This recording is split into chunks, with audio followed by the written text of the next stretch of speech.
It's 7:30. Good morning, I'm Ian Crouch with Hunter News. Police want our help to find a missing man from East Maitland. Guy Ritchie was last seen at his home on Knoll Street on Saturday afternoon. His family contacted police after he failed to show up at a close relative's birthday party.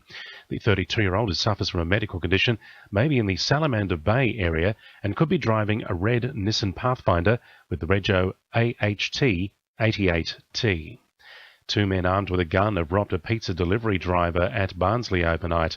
Police say the 19-year-old was delivering a pizza in Northville Road just before 8:30 when the man demanded money and stole his bag, which contained a small amount of cash. Joanne Elliott from police headquarters says they fired a shot in the air while running away. The first man is described as being of Caucasian appearance, aged in his 20s, about 180 centimetres tall, with a medium build, and he had a lip ring.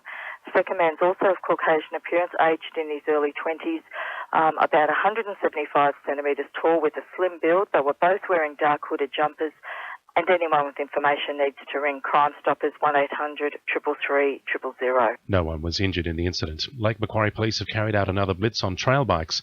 They patrolled reserves around Windale, Gateshead, Redhead and Belmont over the weekend, speaking to 8 riders. 4 fines were issued for riders being unlicensed and having unregistered bikes. During the operation, asbestos was found in an illegal rubbish dump. Hunter residents can now voice their cost of living concerns through a new committee which is focused on gaining community feedback on issues such as healthcare and education.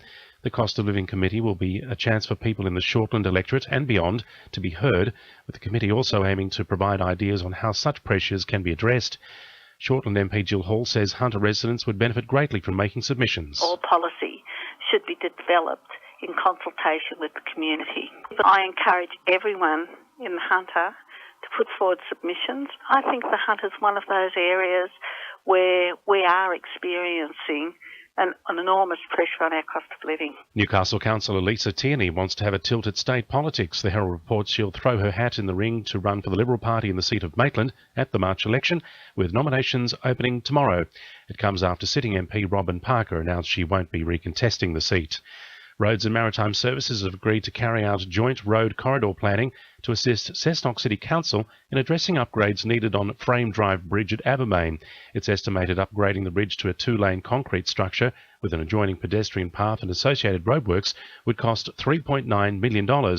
Mayor Bob Pinsent says the opening of the Hunter Expressway has contributed to the need for an upgrade. I think the $3.9 million needed to build a pedestrian path and associated roadworks for a 2-lane concrete bridge should be carried by the RMS. I mean, it's a direct response from the opening of the Hunter Expressway, and they haven't catered for that. Now with sport, Belinda Delaceres.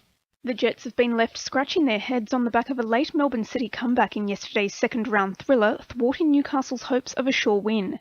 Edson Montano put the Jets 1-up with a header in the 62nd minute, but a David Villa equaliser in the 87th saw City scrape through with a 1-1 draw. Jets coach Phil Stubbins says the team's result doesn't reflect their efforts. The boys have put in a solid shift, playing a wonderful team in City, but in terms of the mood, we're probably slightly disappointed, but on the other side of things, we're pretty happy with the performance. It's probably a double-edged sword for us.